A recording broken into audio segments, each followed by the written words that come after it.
Irene, Christina, Brian, some friends of us have been working on this exhibit for a while, for the last couple months, on and off throughout the summer, and we're really grateful that you guys are out here. We hope it's a informative and helpful evening together, and then tomorrow with the walkthrough exhibit too, that is a chance to learn something new and then grow in companionship with each other.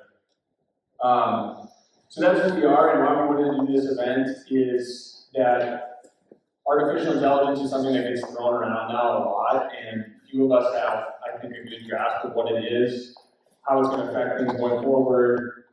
And then there's a lot of fears that come with it too. For me, at least, I think there's a lot of negative things first, but there's also a lot of things that are positive about it. And so we wanted to look at this in a serious way to see what's good, retain what's good, and then reject what's not. So tonight we have Nick Stokman, Jacob Solawetz, and John Houston with us tonight. John Houston is, he started an independent teaching company called Logos for Wisdom. So he's a former philosophy professor of mine, and he was my advisor in college, so a good friend of mine. So happy you're here tonight, John. So he offers philosophy courses for the public, and then he also works for a nonprofit as a mental health technician for children with severe learning disabilities and psychiatric disorders. Jacob Solawetz is currently the CTO and co-founder of Arcee.ai and former founding engineer at RoboFlow. And then Nick Stokman is a former founder of Ingrid, and his current company is PersonifyAI. It uses, he'll show us here in a little bit some of what the product can do, so I'll leave that up for him. So tonight we're going to probably take here 45 minutes to an hour to discuss some things related to AI, and then at the end we'll have like 15 to 20 minutes for questions from the audience. So as you're listening, write something down or remember it in your brain if you want to ask it later, and hopefully that'll be a fruitful part of the evening. So first of all, let's just talk about what is AI, so that we have some sort of common definition framework for what we're discussing. And Jacob, if you want to speak to that.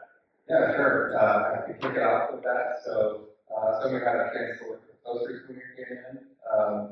There's a little bit of a walkthrough of kind of how the technology of these new chatbots work, but I'll kind of rewind a little bit back to history of AI. So AI had it's a really big heyday in the 50s and 60s, and the first neural network, which is kind of a connection of mathematical computations, was written in the 1950s, and then AI kind of went through a winter period, like some deep technology things do, where a lot of people were focusing on it to see practical. And then recently, kind of in the last 15, 10 years, there's been kind of like a hyperbolic increase in the rate of progress of AI, particularly with chat interfaces, where kind of like all of us nowadays can interact with these systems. So in terms of the chat interface itself, some of those posters over there break down kind of technically what it is. Basically, people are creating neural networks that are able to predict the next token of speech text. There were some very creative things that people could do with this, like generating poems and stories and some things like that. But then they found that they could actually align the system. So you could put an input and output into the system and start to gather human preference data, and then align the system to kind of talk and mimic speech and multi-turn chat. And that's where kind of the explosion of a lot of progress, and then now investment interest, as well as a lot of research progress is being made now. So, and we can go around the table on this one, but what interests you each about AI, and or why are you working in the field? Because Nick and Jacob, you guys are working at your companies, and then John, you also teach courses on it as well. So if you guys want to touch on that. Yeah, so I think the two parts of what I like about it, and I'm into this, and it's into this too. What I love about it is my experience of it and the way that it can empower people. So on a day-to-day basis, the number of questions that I can ask it and get empowering help with has been huge. I was recently at a Target, and there was a man having like trouble. He was in a wheelchair. He was in a tough situation, and he didn't know how to get his headphones, like what headphones would connect to his TV. And he was so frustrated. And the worker wasn't able to help, and I looked up on ChatGPT and I looked, and I was like, hey,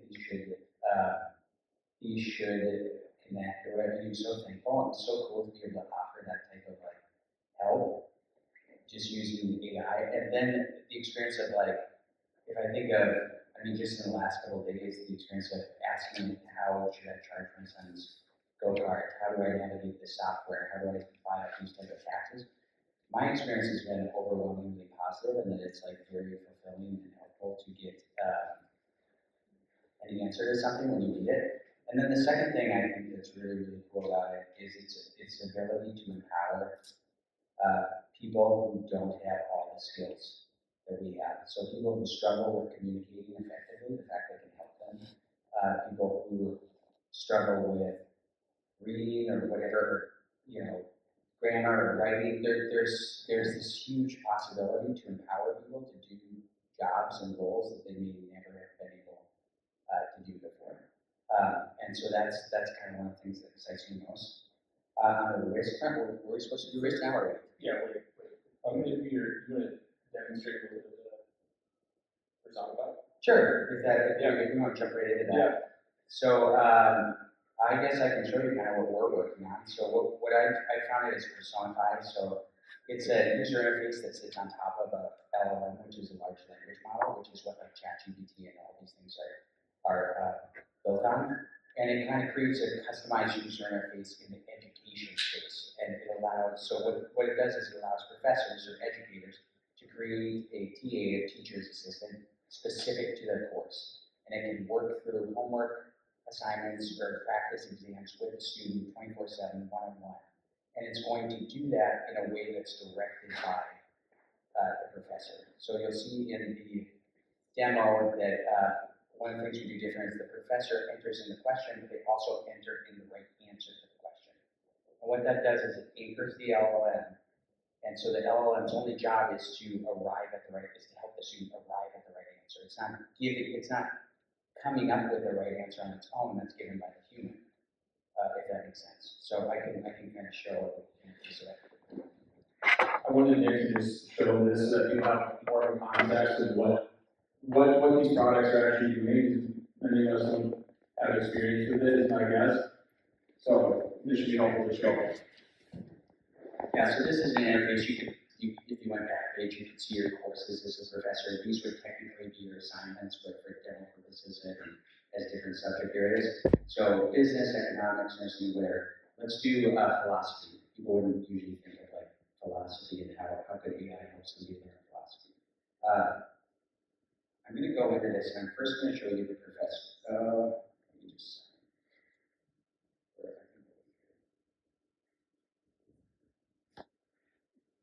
We're good. If you went into psychology. This is psychology. Oh, okay. We're going to philosophy. So what you're going to see here is a group of question and answer pairs. So this is the question that's being asked of the student, and then this is the criteria by which the professor is set to evaluate the student or tutor the student. And kind of interesting thing for you to know, LLMs don't have memory, so each time you pass it, I know there's a little memory thing that's going on in ChatGPT now, maybe. But traditionally, they don't have memory, and so a prompt is passed to the LLM every time, and it starts from scratch. And so what happens in our model here is it's going to say, hey, ChatGPT, I'm a tutor helping a student. The professor has asked this question and given this criteria for what the right answer is. Please help the student solve the problem, or whatnot. So you see this here, and let's kind of just go in and see the student view. So here it is, and I'm just going to read it. So this comes from my partner, Mike Rhoda, who teaches philosophy here at St. Thomas. And when students read Aristotle as part of their introduction to philosophy class, a lot of them have struggle understanding the text, and then they have to kind of have these repetitive conversations each semester. With what Mike's done with this is he's put in his reading or reference reading. The student then is asked a question, discusses it with the AI to make sure they understand it, and then they can move on to the next set of reading and then be ready for class. So let me just read through it here real quick. In the reading for today's class, Aristotle argues that a moral virtue is the habit of hitting the mean middle ground, both in one's actions and in one's emotions, where the mean is the reasonable response line between advice of too much and advice of too little. Then at the end of the chapter, he gives 3 pieces of advice about how to acquire moral virtue. The second piece of advice is this: but we must consider the things toward which we ourselves are easily carried away. For some of us tend to one thing, some to another, and this will be recognizable from the pleasure and pain we feel. We must drag ourselves away to the contrary extreme, or we shall get into the intermediate state by drawing well away from air, as people do in straightening sticks that are bent. Try to explain in your own words what Aristotle is saying in that quotation. So I'm going to get an answer. I'm not a great typist, so bear with me. I'm going to get the answer partially right, but not fully right. And the AI is going to pick up on that and it's going to tutor.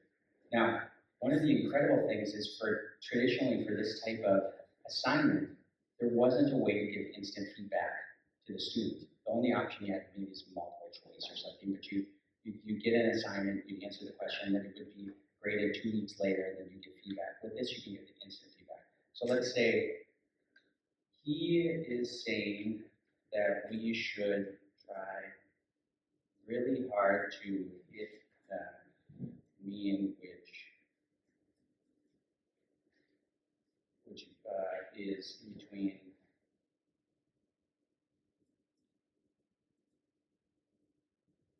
So you kind of get what I'm doing here. Like, it's part of what Aristotle is saying, but it's not the full thing. Your response captures part of Aristotle's idea about aiming for the mean, but it misses the specific strategy he suggests for achieving this.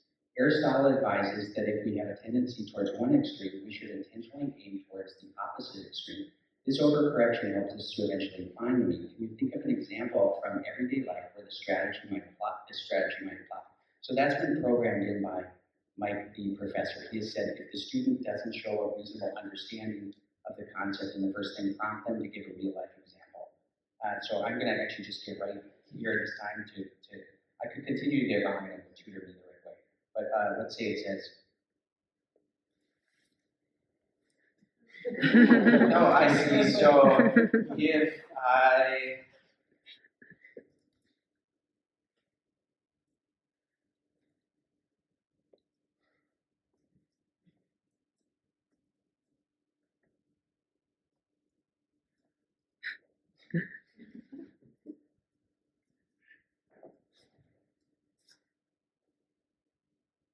now it's going to evaluate, it's going to see that that's right, perfect, exactly, and it's going to give me a checkbox and I move on to the next section. The other thing that's really, really cool about this is, so it's handling the administrative work for the professor, it's actually grading on its own, it's working with him one-on-one, and the professors say they've never seen had visibility into what students understand or don't understand at the level that they have here. And we just ran a survey with students, open-ended.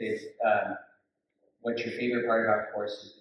What's your least favorite? 33% of people's favorite part of the course is just interacting with the tutor and the way they're able to learn. That's an example of something I'm really excited about, and what I think is a great use case for AI is where the human person gives the question and the right answer, and the tutor helps provide there. Thanks, Nick. Jay, you're familiar with next, but what you're working to do is why you see why you think it was. Yeah, sure. So I've been interested in AI systems for probably about a decade now. I was in philosophy major in college and also with the basic philosophy mind background. Some kind of early research in natural language processing. I've been working on Arcee.ai for about a year now, and it's got some good traction.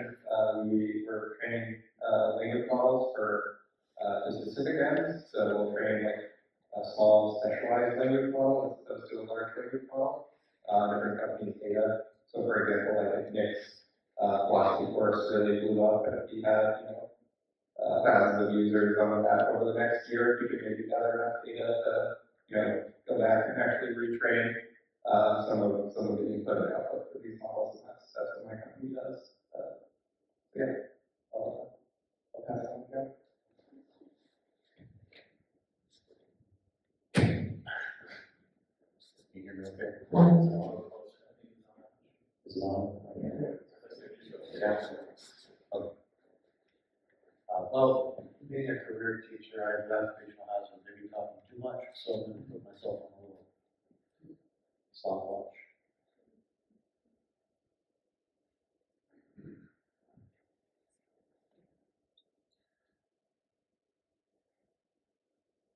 Okay, so yeah, my name is John Allison. I'm a career academic recovering from academia. I left academia in 2021. I have a teaching company where I try to offer courses in continuing education, philosophy in particular. My company, Logos for Wisdom. It's actually the number 4, Logos for Wisdom. There's been a lot of attention being given to AI in recent years, a lot of concerns about its implications, and while I am enthusiastic and optimistic about its utility and its rewards in the immediate future, I have great concerns about it in the immediate future, but especially in the long run. So perhaps I get to be the designated curmudgeon, and that's okay. If I were to ask you, I won't ask anybody to shout anything out, but if you were to ask you to think with me about what some of the greatest transitions have been for the history of Homo sapiens on this planet, just think of some things, some major changes that come to mind. You might think of the invention of the wheel, the discovery of fire, maybe the harnessing of electricity. You might think of the agricultural revolution, and we settled down from our nomadic existence and started developing communities around agriculture. You might think of the scientific revolutions, major change in learning and how we saw the universe. You might think of the Industrial Revolution, where many tasks that were menial labor were automated, and a lot changed economically in our lives, and our ability to produce things became much more efficient. I think that what we're facing with the AI revolution, which is already underway, though most people don't feel the ground trembling beneath them just yet, I think this is the biggest change in the history of Homo sapiens, ever. I can't think of anything with further reaching consequences.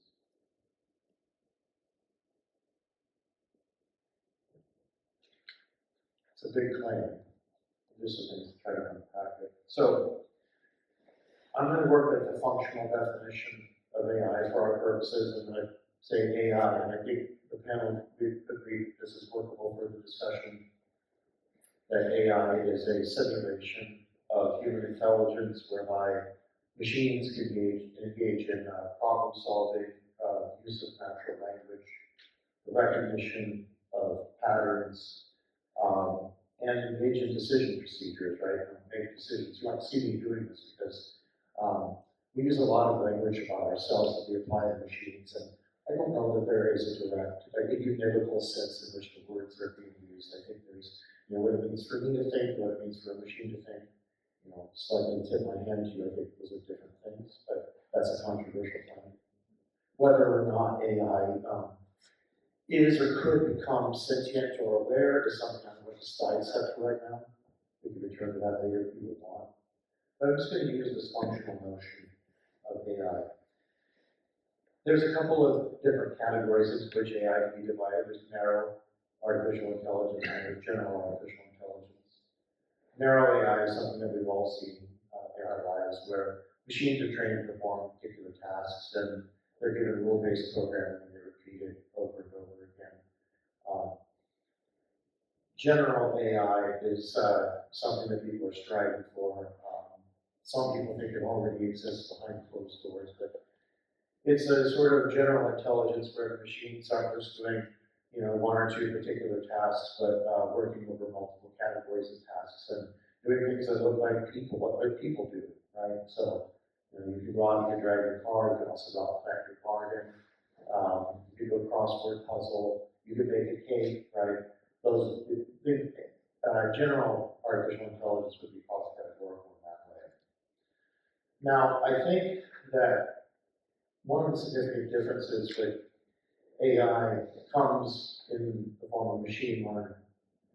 And there's a bit over here in the, if you haven't had a chance to go through these, they're really well, they're really put together really well. And I enjoyed reading them just in advance of our talk here for the first time. I contributed nothing to the development, but I'm really happy to see what you guys put together.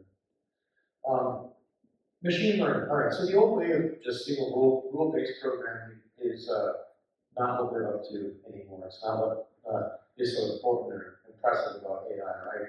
You tell the machine to do X, it spits this, I'll just answer X. Very predictable, simple, right? Not anything you haven't seen.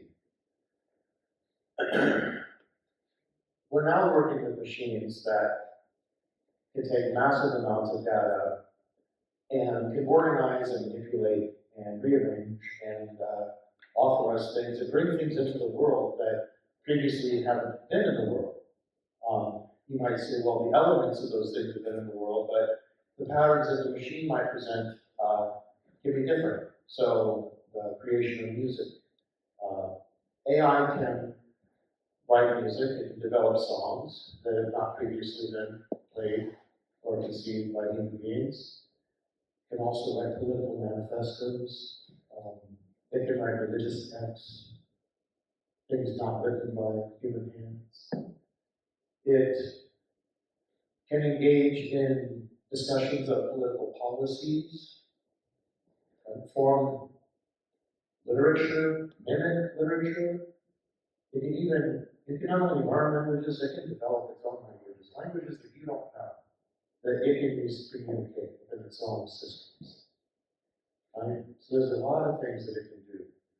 It has a lot of emergent properties that have been very surprising to its designers, to the engineers. The engineers have been asking, what can we do? And it turns out we can do a hell of a lot. But what should we do? Well, be quiet. We're going to find out what we can do, right?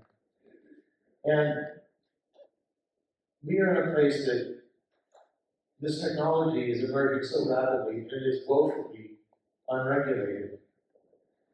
And attempts to slow R&D with it are futile at this point. There's reasons for that, one of which is we find ourselves in a prisoner's dilemma with the development of this technology. We'll return to that later.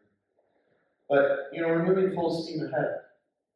And whatever one AI can develop, whatever one machine can develop, you need to understand, and you probably do, I'm not trying to talk down to anybody, but you need to understand the implications of digital copying, right? Because if one AI machine learns something, it can communicate what it learns to thousands of machines within its own neural network. Through the power of its own neural network, it can communicate that instantaneously without mistake, and it won't forget. This isn't how it's been teaching students over the years. They don't all learn everything instantaneously. And they sometimes forget. I certainly forget a lot of the things that I've learned. I've forgotten them. That makes sense, but they don't, right? So you can have a kind of hive mind here, so whatever they pick up, they can pass on immediately. You've got this whole assimilation of knowledge to this remarkable board of digital copying capability through the power of its neural networks. Generative AI and its emergent properties, the fancy way of saying it's doing things that surprise us. Neural networks are not completely transparent to us, so they cannot be, in principle. There are hidden layers at work from the ways that the machines are trained to the outcome of what they do. I wasn't smart enough to figure that out on my own, so I had to take the word of people who developed it, and who are honest about it, and who are concerned about it. Jeffrey Hinton, I was almost laughed out of graduate school when he said, you know what if we could model that in neural networks the way that the brain works, and now that's what we have. So he's the godfather of computer science, so people have stopped laughing at that idea. Elon Musk will tell you, we have no idea at some of the things that it's going to do, and we stand amazed and in awe at things that it isn't directly programmed to do that it can figure out. Mo Gadot, Sam Altman, will tell you the same thing. So the engineers are in awe of it, but they're also a little concerned that that lack of predictability, they have an epistemic, we have a practical problem with us. Its ability to learn without being directly told. Google's DeepMind, for example, it learned how to play and to beat a video game just by being exposed to it. It was not told it was a game, it was not told there's any play, it was not told there are any rules. It just observed the game at work and it beat it. Pretty cool. And within a few hours, it was beating 40 of them at superhuman speeds without having been told that their games are how they work, right? That's pretty impressive. People stand back and they watch this and say, wow, that's really something. And it is. And the rate at which the technology is expanding is also something. Now, people can argue about whether or not it will or can follow an exponential increase that is sustained into the future. We do know this much. It advances in large orders of magnitude. It's not just a linear 1, 2, 3, 4, right? Since the middle of the 20th century, computer technologies, explosions and advancements have been astonishing, often at the exponential rate. And if we can't, and again, I won't argue with whether or not it's going to be asymptote or whether or not it's going to be an exponential rate. But the orders of magnitude are huge. And even if you do have something like the exponential rate, you have a doubling function, right? Where it learns things, then it can become twice as smart, and then it can become twice again as smart and such. And some logicians have said that one of the greatest failures of our mind in this era of technology is our failure to understand the implications of the exponential rate. So a simple example that can be given is, if you take, I had a machine that failed me, and I had slides and everything. My machine is on its way to Dell, because it needs help. So I get to be a relic with paper, right? With thoughts written down on paper here. But if you were to take a piece of this paper, and you were given the task of folding it in half, such that you had to fold it in half enough times where it reached from here to the moon, how many times do you think you'd have to double it? And to fold it in half? You can shout it out if you wish. Maybe some of you know. You might think, like, thousands, right? Or at least hundreds of times I would have to fold it in half, right? 42. That's all. Now, if any of you can even fold it in half 20 times, I'll give you the moon. It's physically impossible. But conceptually, the point stands. The exponential rate of increase is an astonishing thing to observe. Now, when we think about, suppose that we just figured that ChatGPT, the ones that have been revealed to us, average IQ of Einstein, double that and then double that again, do it 40 times. Within the very near future, we're going to see forms of technology that are hundreds of times more intelligent than the smartest Homo sapiens who walk the earth. And we don't know what that kind of intelligence is going to do, what it will even be like. We don't have predictive power over that. And that's concerning. That's very concerning. Historically, philosophers, being a contentious bunch,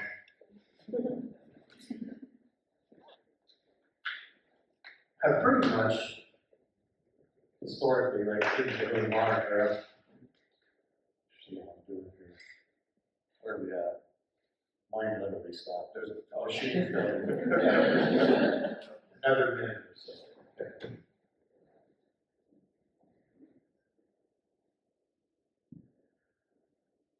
I can unpack this more, but I want to say that,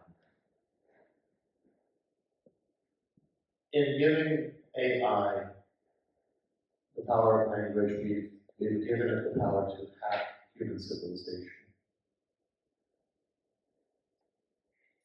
It's going to change. It's going to change things in ways that we could never imagine. The psychological implications of interacting with machines and the Eliza effect that can have on people. The feeling that you're interacting with real humans, human persons, right? It's going to question the very notion of what it is to be a person. There are already transhumanists that are insisting that we have machines advanced enough that they have rights and they're part of our moral community.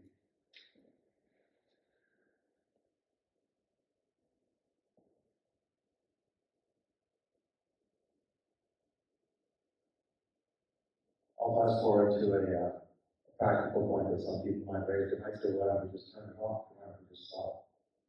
But we can't, and we won't. And the reasons for that are, on the one hand, human greed. The major corporations of the world competing to see who can most efficiently roll it out, and there is a regulation anticipating what it will do. And if any one of those corporations backs off, they'll simply lose their shareholders, and they'll turn to the other one that's moving full steam ahead. We can't stop R&D momentarily because other nations will proceed ahead, and we won't have the power to come back and do it all. We can't all come together and hold hands where there is a chocolate flow and children dance with gumdrop smiles. Because if we try to do that, there's still going to be a bad player somewhere and it's going to continue to advance it. And the danger persists. So it is costly to act, but it's even more costly not to act. And we find ourselves in that sort of prisoner's dilemma now. And the potential for what this is going to become within the next 2 decades, I would say, as Jonathan Pye was like, get ready because giants are about to walk here. That's a good segue, I think, into the next. Sobering, but no, it's a good segue into the next part, which is, you touched on it, John, like, it does, as most technologies, it seems like there's an inevitable march forward of its development, and so we find ourselves as human beings trying to navigate and live within a world that is changing, and you're confronted with new technology, and we've seen, the smartphone has probably been in a part of our everyday life for like 10 years, maybe 10 to 15 years is all, and it seems like we're just starting to wake up to a lot of the things about it that make us less human. And so what I'd love for you guys to touch on here is if we all can maybe agree and have a point of unity or dialogue that this technology, artificial intelligence, should be for our good, like a pro-human approach to AI. What do you foresee as ways that it can strengthen our humanity, and what are ways in which it can detract and weaken it? So it's open-ended question, but feel free to go with it as you want. Jake, if you want to start, and then we can and then back to John. Yeah, sure. I'm happy to start on kind of those sides of the fence, I think. At large, kind of working on this sort of thing every day, like, de facto a little bit more optimistic in the near term. I think as John outlined in like the 20-year horizon, there's a lot more fog of war around what's going to happen, and that definitely gives rise to concern. And that's why discussions like this one are so important, that we kind of start to think ahead and think about how we can integrate this into our own lives and what it means for us. But on the more optimistic side of the fence, I think there's a lot of things, like, in terms of just the velocity at which we're able to accomplish thinking procedures and things that we used to do kind of throughout the economy and different professions that are going to get a lot better with this kind of thing. The one example I always like to give is like, no one really grew up wanting to be like processing insurance claims when they grew up or something like that. There's some things that we can do to automate and grease the wheels of like, both the financial system and, different aspects of our economy that will actually feel really great, especially in the near term. And I know from talking last time, John agrees with me, on that side of things, that, there's going to be kind of a pretty good, dopamine hit in the beginning with this technology. It's like, we're going to get a lot of really great things, that'll happen really fast, like, everybody gets a TA now, with Personify, and, things like that are going to be really, good net wins. Now, on the other side of the fence, some of the things that I see that I'm a little bit more concerned about, certainly is in things like deepfakes and simulations. So, the propagation of things like fake news, even fake images and things like this, and people who are kind of getting sucked deeper and deeper into digital realms, which seems like a little bit more of a separation from what it means to be human and what it means to, be in person with people and feel emotions and kind of be connected into more of your both physical body and physical emotions and things like that. I think that's definitely an area we've seen things already happening and is a cause for concern. In terms of the rapid AGI takeover, that's also, something that everybody's thinking about. I have an optimistic opinion on that, and that, if we think this is like, an aggregation of human thought and human intent, then if you kind of have, optimistic point of view on those things, then hopefully what manifests will be also pretty good. But it's also an unknown, especially who's dealing with it and how it gets rolled out. Yeah, I think also being on a day-to-day work, like I probably going to talk more from a perspective on the immediate term. I find myself again and again amazed by how dumb AI is still as I try to. So, like an example would be try to take a 300-page PDF of a textbook and get AI to actually just find the multiple choice questions and then translate those into it's super difficult for it. We have to create all this logic where, the number of things you can't do that a human can do, I just continue to be baffled by, as well as so I guess that's me on the front end. I find myself sometimes like frustrated that it's not Spark. Right? I think there's a question from a society standpoint of is education, so as an example, is intelligence and education, which is one of the places where AI can help, is that a net good, or is it just a way that or is it a net zero and just a way for one person to accumulate power versus the other? And what I mean by that is that traditionally, when people have been given good intellect, it allows them to hold certain roles or positions in society that other people don't. It feels like we are quickly approaching a time where a lot of jobs will be easier to do than it used to be. So being a doctor may not be nearly as challenging as it used to be because we can have the AI look through all the peer-reviewed papers, or an architect or an accountant or a business person, whatever. And so it will open up the playing ground to a lot of people who maybe weren't as smart. And I think there's a lot of opportunity there. I think there's also going to be a huge incentive for people who maintain or have wealth creation and incentives for the smartness not to be democratized, to create regulation, different things to study that. So if you think about the idea of what if every healthcare question could be answered basically for free for a couple cents, or any house architected or any, I'm not going to pick one profession. There's a lot of people who have, is that good for society? Probably. But there's going to be a lot of people who feel like there are a lot of incentives to stop it too.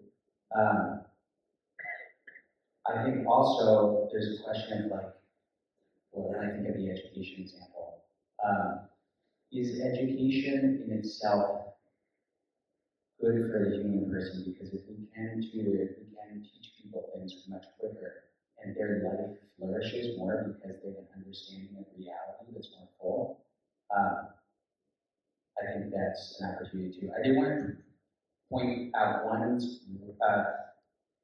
two risks that I see, and they're kind of more immediate term risks. I didn't talk more about them as much as, say, John, about the longer term risks, and like maybe 20 years, who knows. One of the things I see as the biggest risk is actually less about the AI, but the people who is telling the AI what to do. So a really simple example of this is, and you'll hear things from people about what's the model trained on, what's the awareness parameters. But there's even a thing that's way simpler that most people don't know about, that I kind of call like a prompt before the prompt. So when you ask a large language model, and a lot of the time now in the new softwares you're using, you are asking them, if you see any of these features, like compose an email for me, write a job description, do like, that's just sending a prompt to an LLM. And a lot of the time, and I saw this working in corporate, and when I was working in AI there's a whole series of things told to the LLM that you're never aware of. So I want to this could be any party, but I want to give an example. So let's go, let's see Democrat here, but whatever, insert whatever you want. So here's the initial prompt of the user. You go into some app, or even if it's ChatGPT or it's Grok or whatever.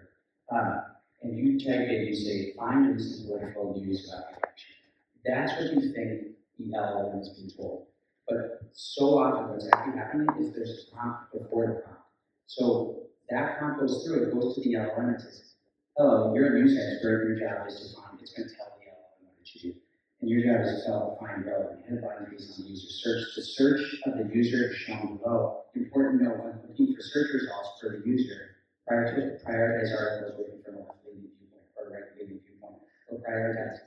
You don't know what's being told to the model or what lens is being filtered through. And you can apply this to any situation. If you're writing, I sound corporate, like people writing job descriptions, and there were massive amounts of data, prompt instruction going that they had no idea. And one of the things I tried to push for was visibility. I think that's where like a super important thing.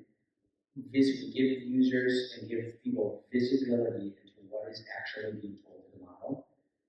And of course, there's not like a desire to do that for companies, so you don't know what's happening. But, and it's almost a little bit demeaning to the user to see all the things it's telling them that they can't do it, that they can sway it. So I think I think the lack of potential visibility and the fact that it could be manipulated is a big concern to me. And also the lack of, we do have some different players come in now, but if it's all controlled by a few companies, I think it is important to have different AIs so that they can, and yeah, I think that's it.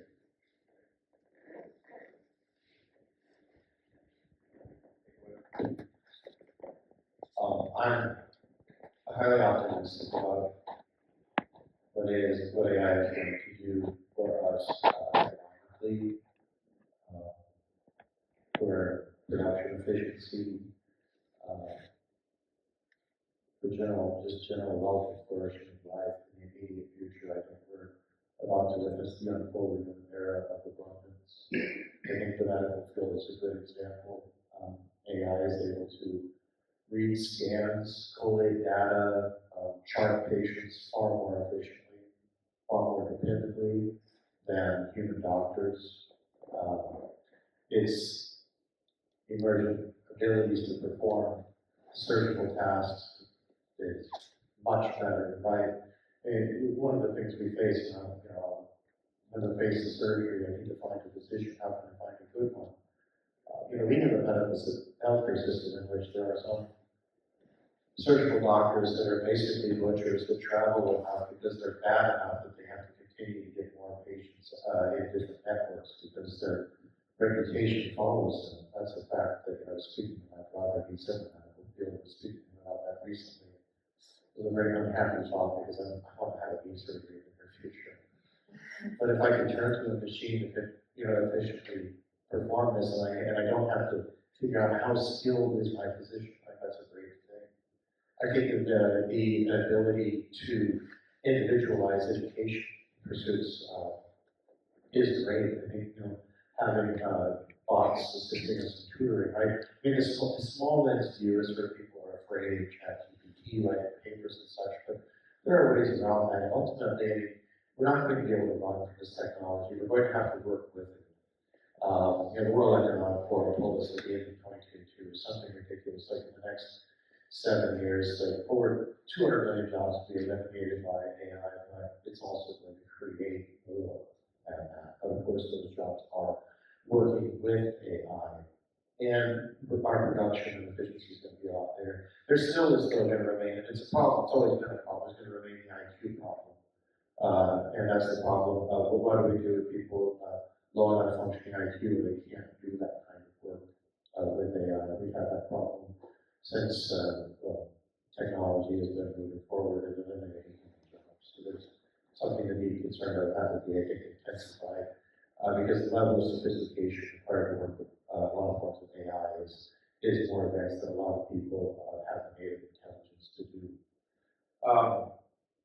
As far as the chat box, right, and you were talking about the bias behind them and maybe not knowing exactly what sorts of prompts to give and looking after right. Here we are facing another election season, and a lot of the discourse that's going on out there is not discourse by human beings, but sure as hell masquerades as that. So you have chatbots that seem to be persons, and I mean, there's so many social media accounts that aren't human out there, and you can start interacting with them, and what they really are is propaganda bots, and they don't forget a thing you say, and you never move or persuade them anywhere, but they can continue to move you and persuade you in their direction, right? It's really perverse, and that's already operative, so it's a live problem. Of course, the problem with deepfakes, we have a very serious epistemic problem in front of us, right? Just Pilate's old question, please, very fast. What is truth? Deepfakes, this is a substantial problem. If you're on your way to vote for your candidate of choice and you see a video of them issuing racial slurs and endorsing some, dictatorial precepts or some totalitarian precepts, it's going to affect the way you vote, right? So we have to ask ourselves big questions like, well, is this a human election? There's some people who said this is the final human election. Others have said we've already had that because of the measuring machines. As I'm sure all of you are aware, social media has been dictating a lot of people's attention by capturing and manipulating people's attention due to algorithms that were developed precisely for that reason, that are commercializing human futures.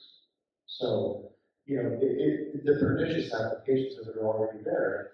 If you wonder why it is that families are being divided like never before over political issues, it's going to come down to what AI has been able to do, to manipulate people, to place them in positions of confirmation bias, where they continue to hear things that reiterate, those who believe what you believe are good, others are bad, right? We no longer have, this is breaking down democracy at its fundamental level.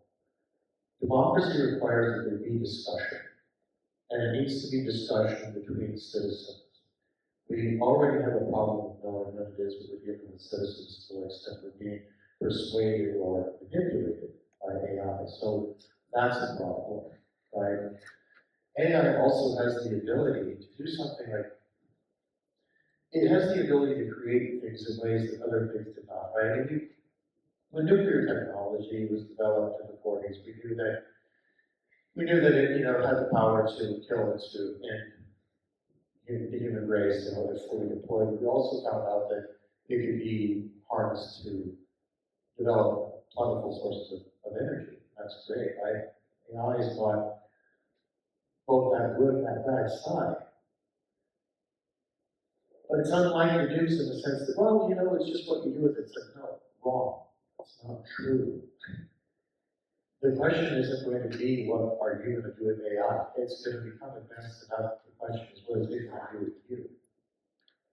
And that's the concern, right? And we're not there right now. We're going to be there soon. Because we are introducing something with agential power into the world. You know, nukes are dangerous, but they don't make other nukes. AI can create more AI, and we've done two very foolish things that were promised that they would never do when they started developing this technology. One is teaching how to code, and the other is connected to the open internet. ChatGPT was connected to the open internet. I still don't think it is. Not in real time, it's not, is it? Gemini is. Certain other ones are. Yeah, so we've already just decided to go right on past that, right? There's a reason that in the March 29th letter of 2023, all these luminaries stood up and said, danger, warning. And you're told not to know who Will Robinson is, or see a rerun. Look, they said, look, we're gonna be in trouble here. We have to slow this down.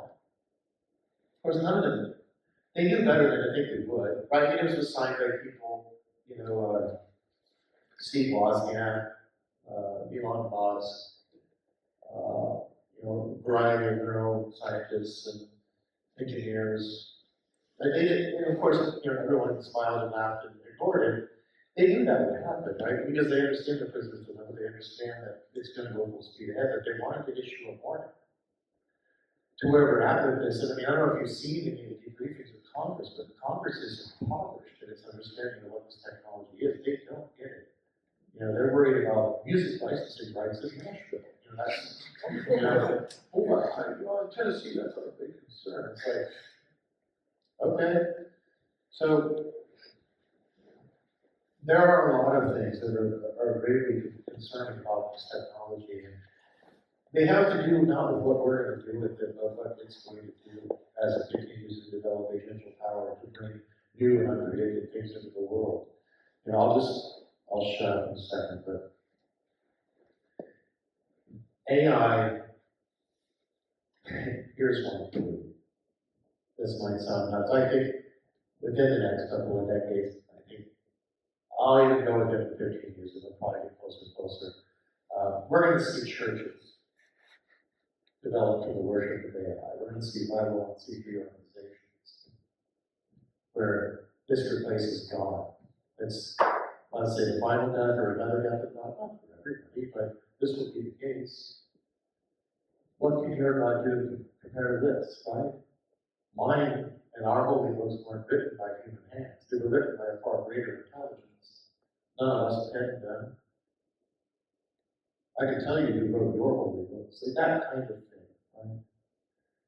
Where super intelligence, and again, that's who knows how far away it is. I can tell you this, as I watch the predictions of God like this, as people watch the advancements, the time frame at which the tickets away, right? Or we reach that so-called singularity, to sort of return stolen from physics, where you cross that event horizon around the black hole, that point of no return, from which you can't return. That the concern is the alignment problem, right? How can we have a lot of AI's intentions and purposes aligned with our own? We don't know how to do that, or even if we can. So maybe the last thing, we just spend a few minutes before questions, because I want to save some time for that, but what breaks through then?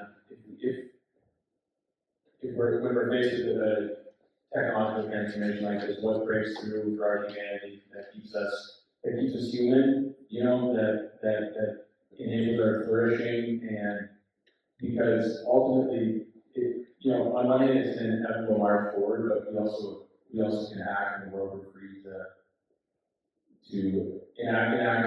enact change and choose how also we organize ourselves, our life, and then our communities. I think one thing, kind of interesting, because I think there'll be a return, or one option is return to what physical. People are always like, what are you going to do if you don't know if your video on Facebook is real? Well, like, you might have to go meet with people, like in real life, so that might be like an opportunity, right? And then for me, I don't know the exact answer to this, but I feel like innately part of what it means to be human, at least the way I made, is to try to create and to invent and to find better ways of doing things, and it just feels so human to be like, hey, that student can't learn as well, here's a way to help him or her, here's a way of getting. It just, so I don't know exactly how we approach that, except that, hey, I want to try and innovate, put it in a way for good things that they have good application and stuff, but it would feel it doesn't quite feel human to just say stop and just not move forward. I don't even know if that's philosophically the right approach, but I don't know, there's something in me and I think in people that makes them want to try to do better. And it's kind of describing for the ultimate good. Yeah, definitely. This question kind of brings up some thoughts about, human emotions, like, relationships, love, that kind of thing. And there's a good board over there that's like a dialogue with Idris where, people in philosophy were thinking about this sort of thing, millennia before, or kind of got this current conjecture of, what's the difference between just like the words on the page and what's going through our own minds and our souls at a given moment.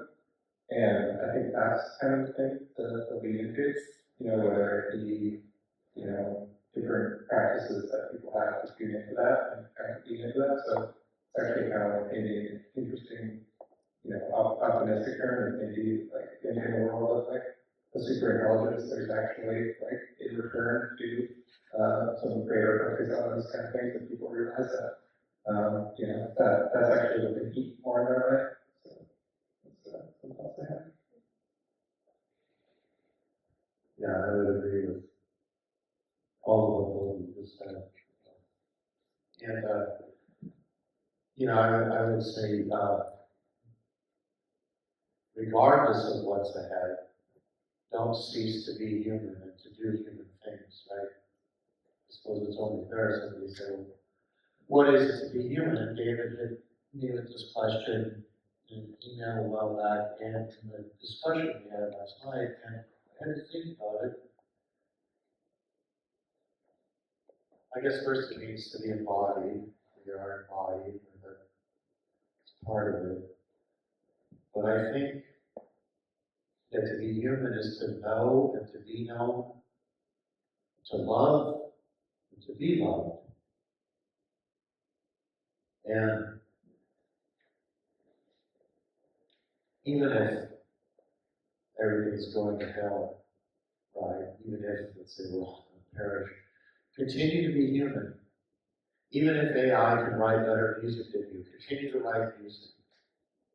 Even if it can write better books, right? And I understand that how undermining it can feel. I mean, the initial worry was it's going to automate all of these, menial tasks and what happens to our factory jobs. But, now it's our creative endeavors that people feel deeply undermined. And I understand that. I'm a writer myself. I write fiction, I write philosophy. And, to see what AI can do is impressive. It's also impressive what it can't do. There's certain hacks out there who are just trying to kind of piecemeal books together with ChatGPT that they're pumping out and selling on, Kindle Direct print. And they're just ridiculously impoverished, right? You can tell there's no human aspect to them. But another thing I would say, and this you can impress upon young people with the, who will ask you the nihilistic question, well, why do anything anymore? AI. Another thing about being human is to have a voice, right? Don't let AI become your voice. And when you're interacting, do it with humans. Do it in the old-fashioned way. Dare to do what we've boldly done tonight. Come together in person, right? That's one of the things. This is not an ad, but this is one of the things that, with my teaching company, it's just a humble enterprise of bringing you together in sort of old town hall style. Let's think about Stoic principles for living. Let's think about AI in the future of democracy. That kind of thing, where you interact. I was able to do it face to face for a while. Couldn't quite pull it off. So and people always think about this, and the next best thing is we remove on computer screens. Still, that human interaction is still, it's once removed, but it's there, right? And I would emphasize that, you know, if I'm correct in that one of our needs is to love and to be loved and to know and to be known, then that's going to require dialogue and interaction with other souls, right? And to not become lost in the world of algorithms and to be, you know, over impressed with what they can do comparatively better than us, right? But to live authentically, to not give up your projects, to pursue them regardless of whether AI can do it. I think that's part of our response at this point. Yeah. Great. Well, we have a few minutes for questions, so if anyone has something they would like there, so don't be shy. You know, well, don't have forever, so take advantage of it.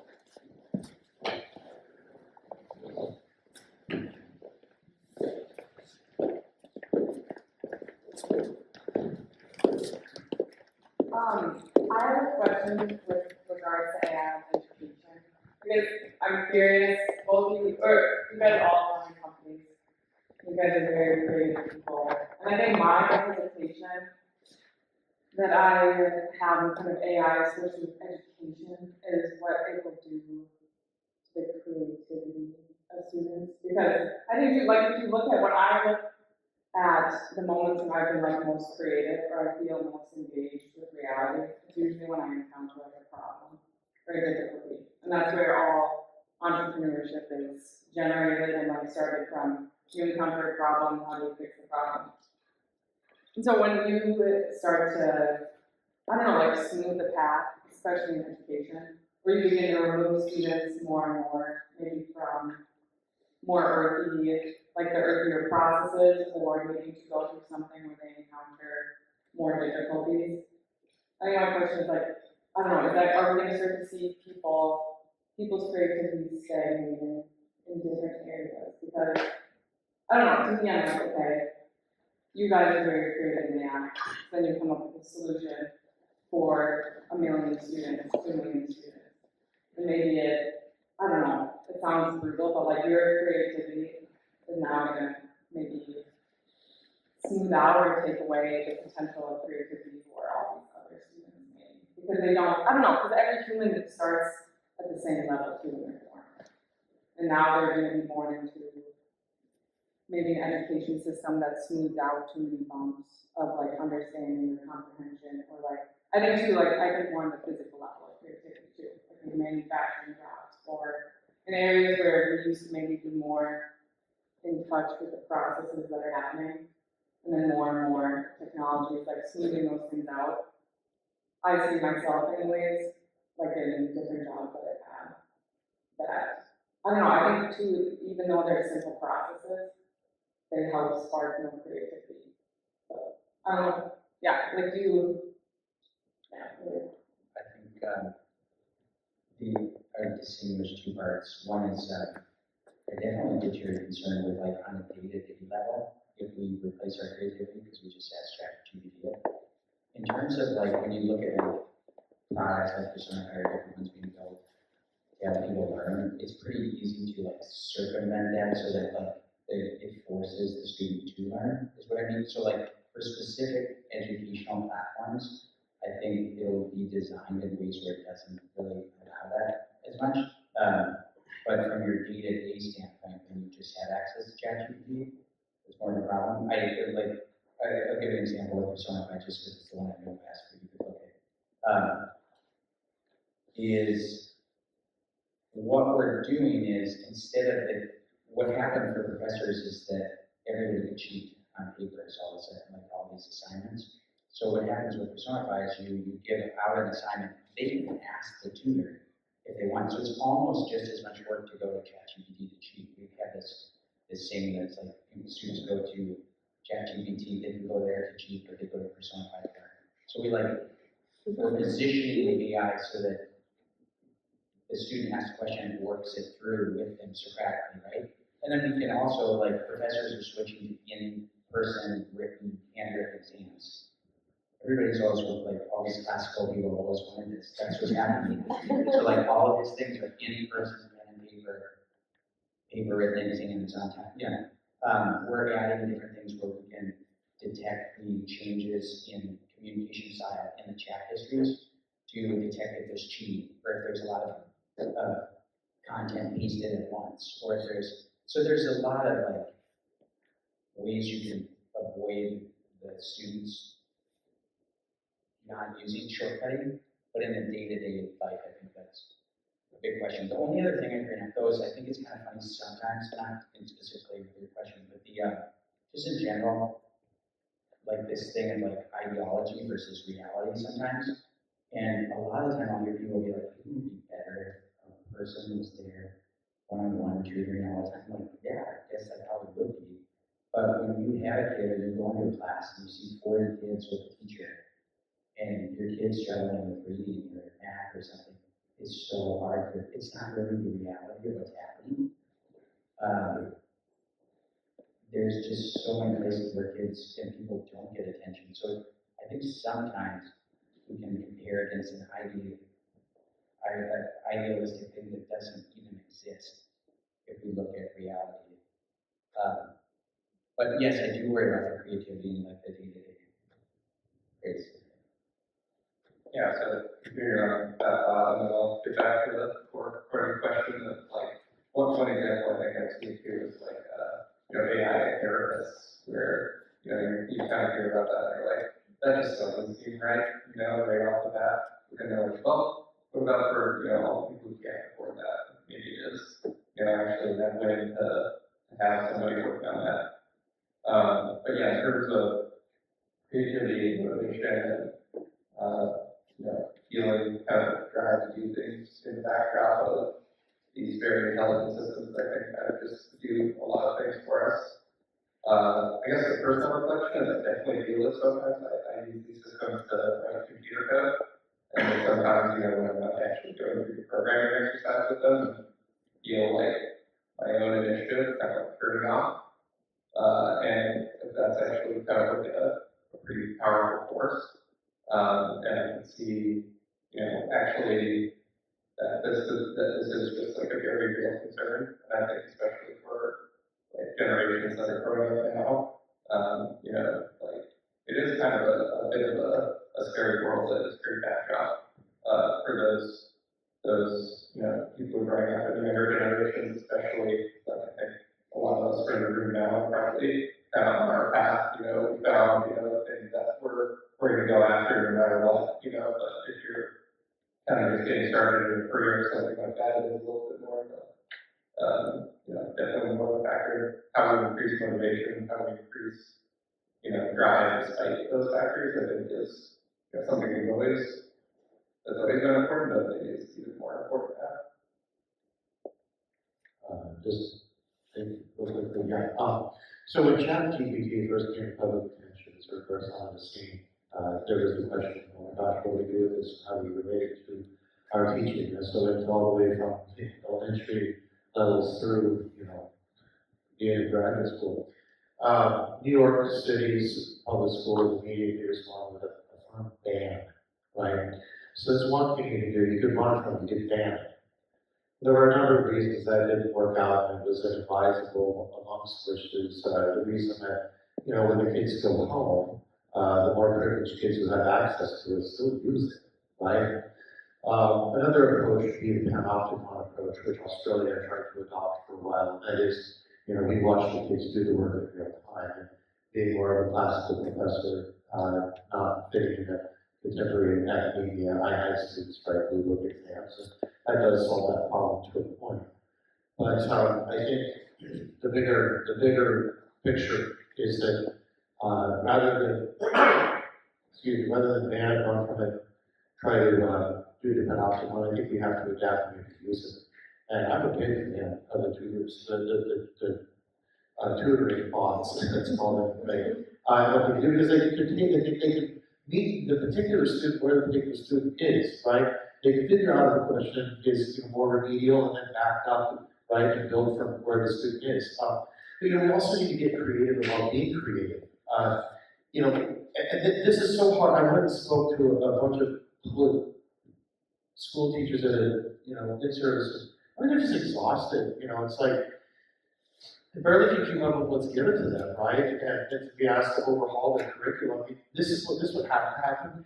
The curriculum has to be overhauled, but it has to be all hands on deck. We can't just leave it up to the teacher. I mean, our educational system, our public educational system is so antiquated, outdated, and is not serving our students well. And I have 3 children, you know, in the public school system right now. I speak to them regularly. It's no different what they're being given than what I was given in high school, only they're doing it on Chromebooks, right? So we need to get creative about being creative. Have them work with ChatGPT. Have them do that at, you know, if they can at school. You can prompt engineer ChatGPT to assume the persona of Abraham Lincoln and now teach me about the problems of the Civil War, and the damn thing will do it right there with you. It's really remarkable, right? So stuff like this, or I want you to write an answer to this question. Then I want you to ask it to GPT, and then I want you to tell me about the difference between the way you wrote and the way it wrote. And what do you like about what you said? What do you like about what it said, right? Do you hear your voice here? Just things like there's lots of things we can do with it, right? But it takes a lot of energy, it takes a lot of time. It's going to take all hands on deck. It's probably going to take a lot of in-service teaching, a lot of breaks. We're probably going to have to give teachers more time in financial incentives, which unfortunately means more taxes, which almost like we gotta do some things to really, really change this, to get creative about being creative. I'm hearing kind of consensus about concerns with a lot of influence that we might be subconsciously taking in with AI, the ways that we might be manipulated by it.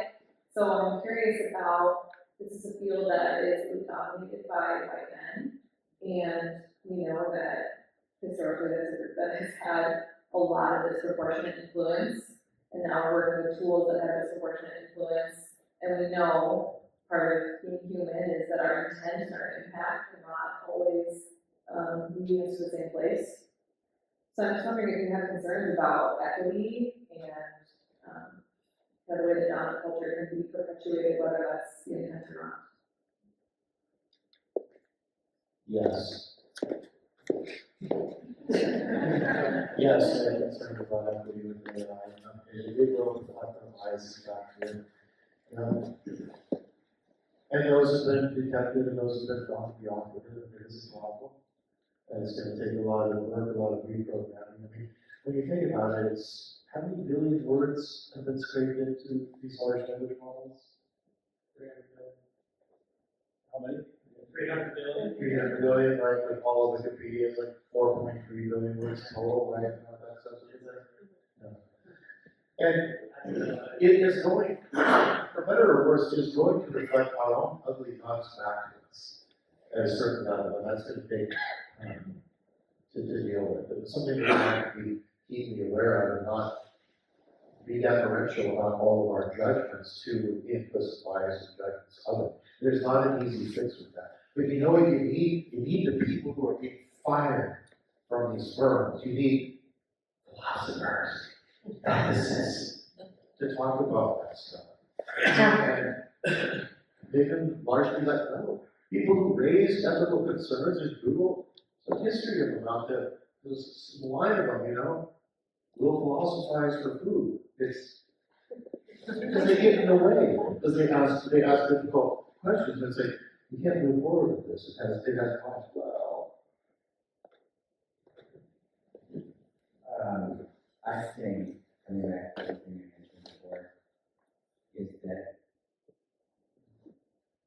one of the most important things is just visibility, which is something most places are not doing, although like access open source, the algorithms you can see why posts are promoted or not promoted.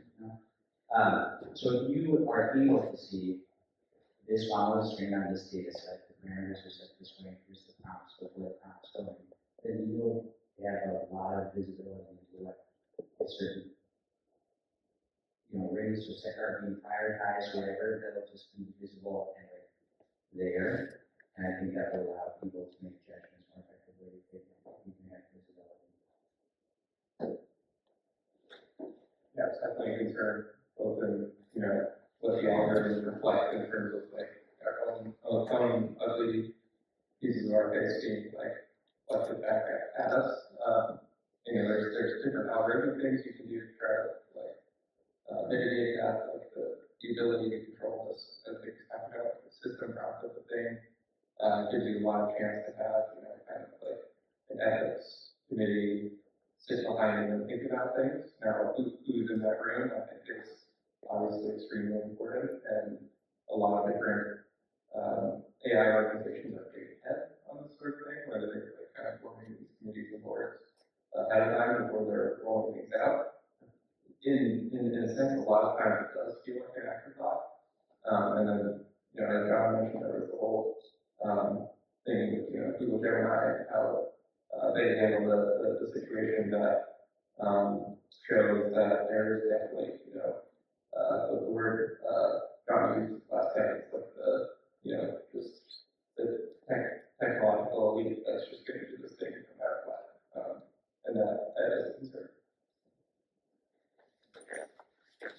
No, press for time because we have some more speakers here. Before I ask some question, I do want to thank Dr. Houston for addressing especially the question why we can't just pull the plug or disclose the this, because a lot of decisions that are driven by shareholders and like how the company's going to operate regardless of how one company may or may not feel about these. Because I think that's something that a lot of people do forget and maybe aren't even aware of. Going to the deepfake stuff that all three of you have covered a little bit.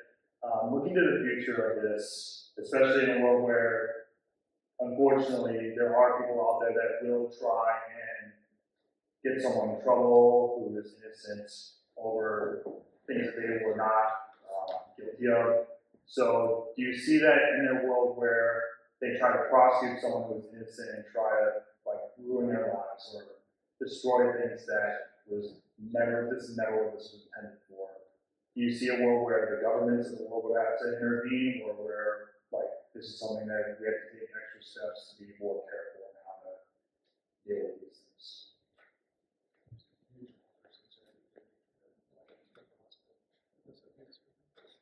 I think that we'll just adjust pretty quickly. Maybe I'm not as educated in this, but already when you go online, is that a deep fake or real thing? And I think just we'll adjust our processes pretty quickly to take into account what these types of video evidence isn't what it used to be. There's actually an interesting thing with Peter Thiel recently found a paper out with Elon Musk. He predicts that China will try to regulate AI more quickly with this and bring to light concerns like that because they are not accelerating quickly on large language models. And so he thinks it will further slow down the US by introducing global regulation, which is kind of interesting. But it's a complicated problem. There's a lot of people don't even know what AI is, so they're not institute that they wouldn't even be able to make this distinction in the first place. I think that one way to start thinking about it is with counterfeiting laws. And to what extent would some of those perhaps be applicable? Should it be mandated that AI must reveal itself as AI? Should there be watermarking demanded, and people can actually be prosecuted for this? For years we've even had things like revenge pornography being done, that people who aren't very sophisticated who could use this technology to torment their adolescent peers, right? And making fake pornographic videos of them that appear to be like. I think that those need to be prosecutable offenses in some way, and I think there needs to be accountability upfront of identifying how to do that. I don't know.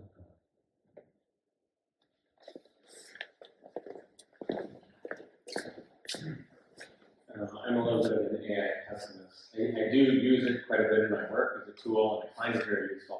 But it seems to me that AI is a consumer's dream and a producer's nightmare, in the sense that when we look at and you guys got into this at the end in your any comments, but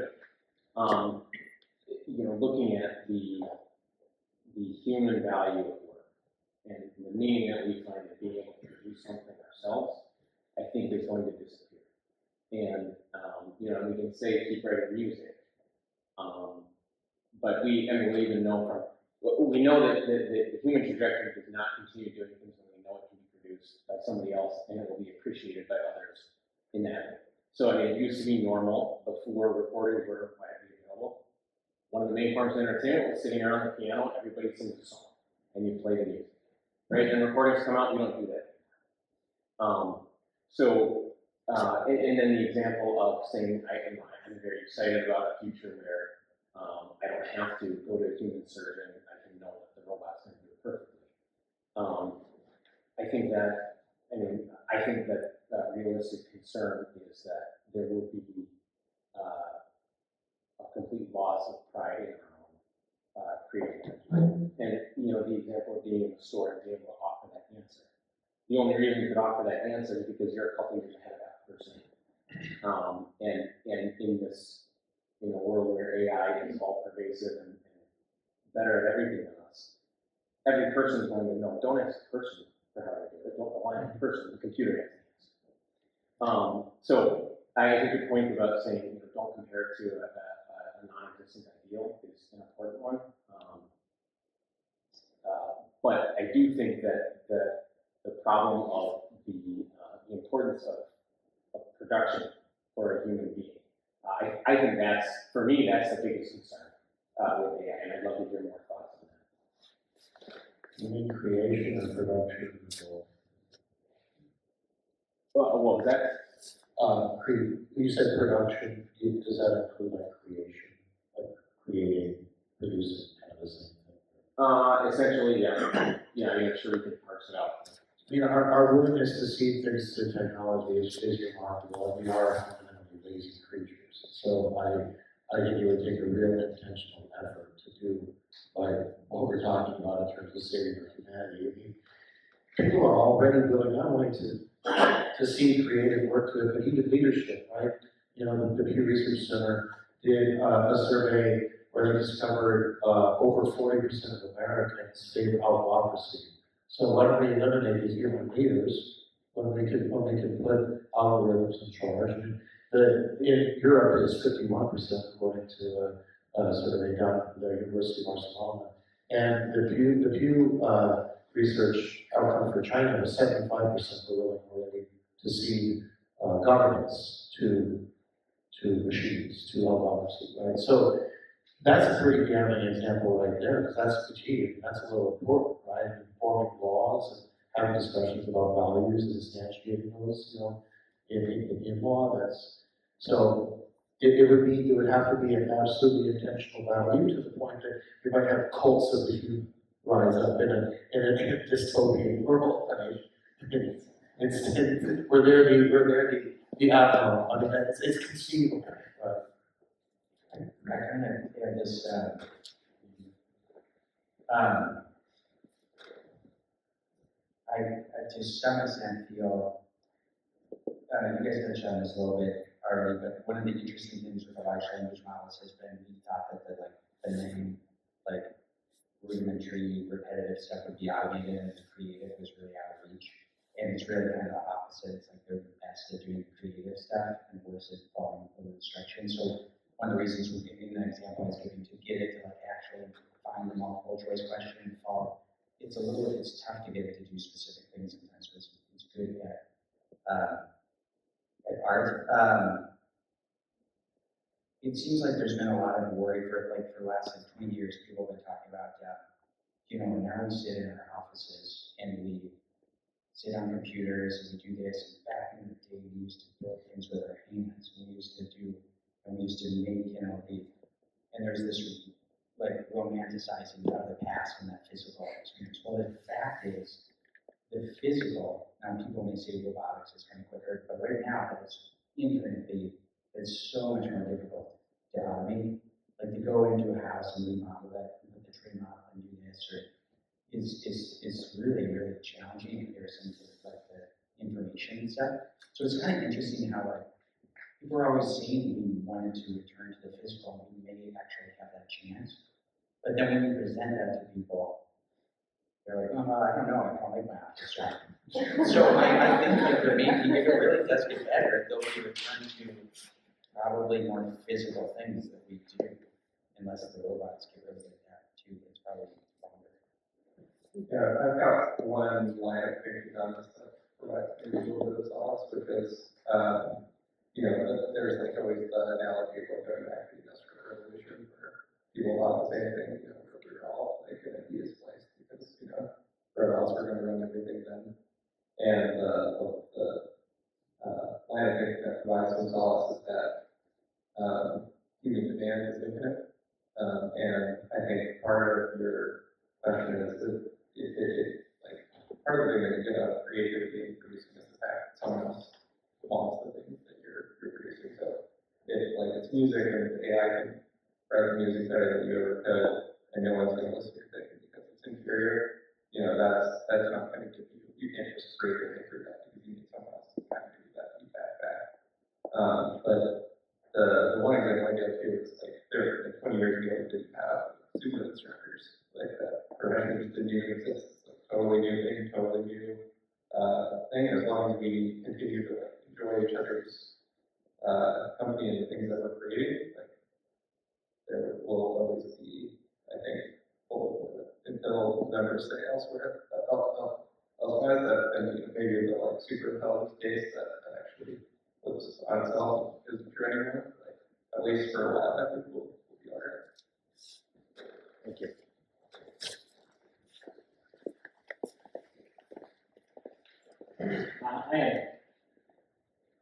I had a question, which is the world is increasingly virtual. I would argue that in some ways, many of us are already living in virtual reality, and it's just an incredibly low res right now. But my thought was that how do you maintain what is human and what is real when so many people are getting used to living an existence that is more virtual, especially because reality is often frightening. Especially like talking to real people will be errant, real people will potentially judge you, real people can be unpredictable. But those relationships obviously are going to be so much more rewarding than relationships with an AI or a bot. So I was wondering how do we maintain that and how do we introduce that to people who are potentially be enculturated in a world that is primarily virtual? Yeah, there's a phenomenon in some Asian countries like Japan called it the hikikomori, where there's actually people who like, will never leave their home and live like, completely in this virtual space. And I think that's like a real phenomenon that we need to think about. It's not like fairy tale anymore. It's like actually a real reality for some people. As far as the solution to it, I'm not exactly sure. I think it's something like where we have to figure out how to, stay up, have outreach with each other, have reasons, keep connected, and, continue to kind of rely on that. But it is kind of a daunting prospect. Coming back, one institution, when I think Sam gave an example that we don't play music live anymore, a place that actually I think Ken, I didn't talk about this, but can be a model for it.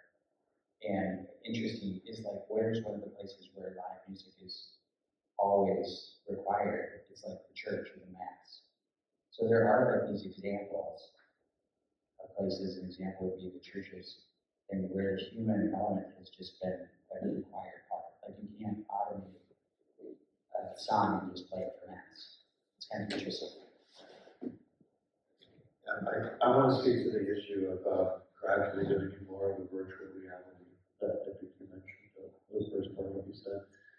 There's been a fundamental shift in my life, and at least in my experience as a teacher, as to the willingness that people have like, psychologically to live in their own real world. And it just bear with me more, because I found this really interesting and strange and also disturbing. But when we're studying Epicurean philosophy, Epicurus is a philosopher who maintains that pleasure is the superpower, right? It's the number one good, And not only, is it what we value as the greatest good, but we're psychologically built such that it's just the way it is, right? So pleasure is number one. And there's a guy named Robert Nozick who wrote a thought experiment about this thing called the experience machine. Okay. And so the experience machine, if you're not familiar with this, here's the idea, right? That you have a machine that is so sophisticated that it can develop a psychological template where it can figure out what would be a pleasurable experience to you, right? And the machine is such that, if you go into it, I mean, you're really just sort of floating in this gelatinous material with all these electrodes tied to your head and such. But you don't know that, right? You're in the machine, and it's simulating all of these experiences. Now, in reality, you're not doing anything. You're not really interacting genuinely with anybody, but your experience suggests you are, right? And kids say things like, well, I wouldn't go into that because I would know it's all fake. It's like, no, the machine's better than that, right? Well, it couldn't just be all bliss. It would have to be, sometimes, hardships make, the greater things even better. Well, don't worry, that's going to be careful in the algorithm too, right? This thing's going to do a really good job. Well, but I feel guilty if I did it. No, it'll program a false memory, right? Once you go in. Don't worry, So then the question is, will you go in? How many of you will go in? And when I first began teaching philosophy, decades ago, it was like, I know, I'm going in that, right? And then over the years, a few hands come up, and a few more, and a few more. And then you got some go back and forth among the students. But now, you're talking like the majority of people, 20 years of age, will go in, knowing that this is the end of their human life, knowing that they're never going to do anything again, knowing that they're never going to interact with a person again, right? Now, Nozick's point was, if people say no, it suggests that there's something beyond pleasure that we fundamentally value. And one of those is being in touch with deeper reality, even if it hurts, right? And that has been changing. There has been a psychological shift with the technological development in the shift. It's disturbing. It is, but it's a very present and palpable thing, and yes, this is a scientific study, it's anecdotal, but I wouldn't be surprised if my experience tracks with what other people have experienced along there as well. As far as the interaction, right, the genuine interaction, when it comes to interacting with chatbots, we need to think very carefully about the ethics of pretending. Because as you know, with the Eliza effect, we could be brought into feeling like this is a person, right? I mean, there are people who don't even know this, they want it, right? Feeling romantically rejected. This is a huge movement now, right? Your partner can be a virtual partner, or your partner can be something even in the field of physical robotics. There you've got this, I'm not trying to be crude, it's a very sophisticated world, okay? Right? You're talking like this will satisfy all the categories of your urges. We have to think about the ethics of pretending that 2014, like 10 years ago, right, there was this movie Her. It was kind of futuristic in its time that Joaquin Phoenix, he falls in love with this, what do you want to call it? It's like It's super advanced Alexa for the time, but now we have it, right? And then the question is, what are we going to do with them? I mean, some people are like, yeah, this is going to solve loneliness. It's like, is it? Is it, or is it a challenging counterfeit? Right? And what does this mean? Notice I have the ability to complexify rhetorical questions without answering them, but these are hard. They're hard. They take discussions, right? So I don't know. It's really concerning. And of course, now with the transhumanist movement, this virtual world isn't going to be out here. I mean, we're developing it. You know this, right? I mean, you're not going to do this on your phone in the near future. You're going to have it built in. You can do it right in front of your visual cortex.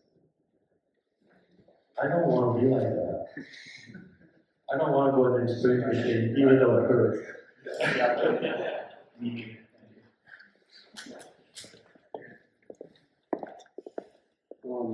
want to go back to the question that you went from David.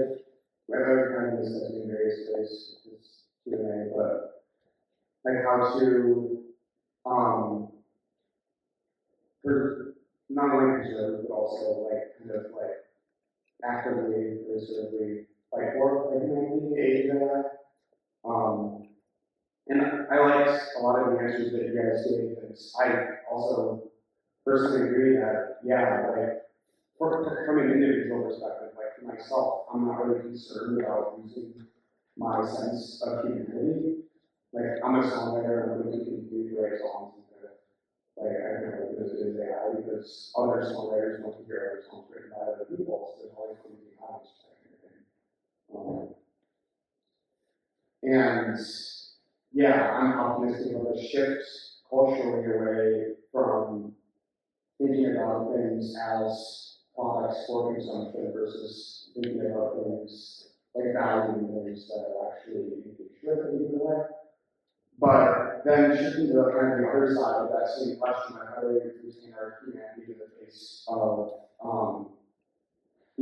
society shifting to potentially like existential threats, like the stuff that you were really hinting at about the beginning of this talk. Things that we don't really even that we can't even start to imagine at this point. Whether it's because AI might eventually be an extremely powerful tool, either in the hands of a bad actor, a militant government or terrorist organization, or even a corporation, Facebook, that has no qualms about ruining people's lives for profit, or just the general AI itself doing something that we can't even possibly imagine, having all kinds of unpredictable but potentially catastrophic effects to our society. I want to know if you guys have any thoughts about what we can do, what we can start doing right now. Obviously having discussions and talks like this is a super good thing, and dialogue is important, and being aware of the potential problem. I think there's more maybe a healthy caution around this technology than there was around smartphones and social media for dating around, for example. So maybe that's promising. What can we do? You have any ideas of practical things that we can do with this kind of healthy caution we have as we move forward in this space? Things, potential warning flags that we can start looking out for, by bringing grassroots people like us, and then things that we can start thinking about that. I'll give one example just from going back to the visibility thing, which is one of the biggest things, but just maybe not the greatest answer, but it's just so practical since I'm in it right now. One of the things with our software that is really cool and what we thought was important is that the educator has a visibility into the interactions that the AI has with the student. So you have, because otherwise if someone just goes out and asks AI, you're the teacher, they go out and ask AI, you don't know anything about what's being said to the person that you're in charge of teaching. And so one of the things we've incorporated in your thing is you can visibly, the teacher, and we're going to set it so parents too can too, but you can see how it responded to that question or son or your daughter. I feel like that's one thing, to have as we have kids growing up, to have visibility into the way the AI interacts with them is one part. I mean, it's one little practical thing we're doing in our thing that we're building. I guess maybe that all in that is develop practical habits around technology, which is a lot of people have an alarm on their phone, careful you don't just dive right in to either pay attention to how you're using technology, how you're integrating it in your life, and hang on to the things that are completely external to that. And I think as long as you kind of have that awareness, that's at least that's the start.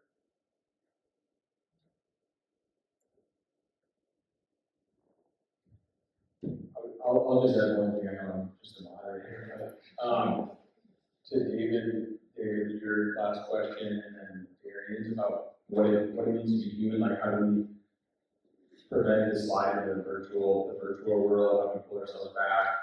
John, your example of Nozick's thought experiment, it reminds me of either both the Matrix, the movie, or Plato's example of the cave, in which you're living under the ground and you're seeing the shadows reflected in the images, but the people that make it out, they've seen the truth, and they've seen a different way, and they're job is to, they wanna come back, they can't help but wanna come back on the page and say, listen, this isn't the real thing, you're missing out.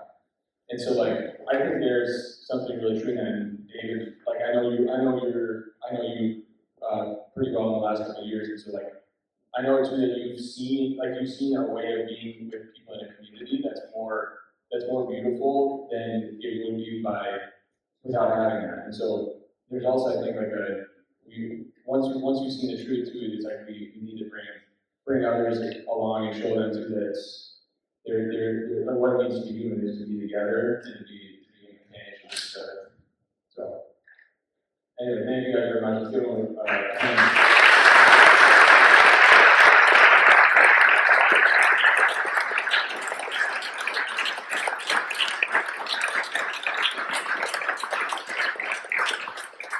Just a couple things before we leave. So tomorrow, we're gonna have the walkthrough exhibit with these panels.